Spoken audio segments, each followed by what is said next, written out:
Le syndrome général d'adaptation explique comment le stress, un phénomène physiologique, psychologique, se déroule chez l'être humain. Celui-ci peut être étudié en 3 étapes. Donc, la première étape, qu'on appelle la phase d'alarme, celle-ci, ici c'est la personne à son état normal, arrive lorsque la personne est exposée à une source de stress très intense. Par exemple, un ours. Si une personne doit combattre un ours, c'est très stressant. Ses hormones comme l'adrénaline, noradrénaline vont augmenter dans son sang afin que celle-ci, son corps, puisse s'approvisionner en énergie pour pouvoir combattre ou fuir le stresseur comme un ours. C'est très épuisant. C'est pour ça qu'on peut voir que ça ne dure pas longtemps.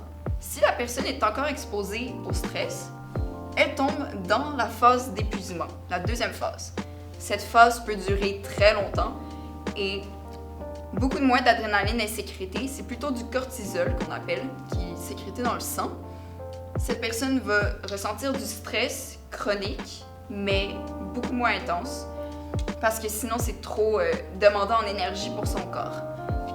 Puis, son niveau de vigilance va diminuer aussi, parce qu'ici, il y en a vraiment beaucoup plus.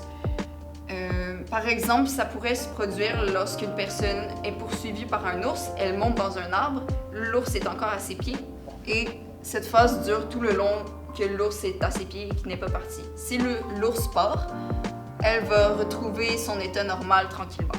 Par contre, si la personne est exposée trop longtemps au stress, durant sa phase de résistance, elle peut tomber dans la phase d'épuisement. Une chute drastique des émotions et du stress. La personne va ressentir beaucoup de fatigue, va avoir de la stupeur, va avoir une absence d'émotion. Et cette absence d'émotion et de vie peut paraître aux autres comme un état normal, alors que la personne pourrait être en très grande détresse. Et cela peut mener à des maladies psychosomatiques.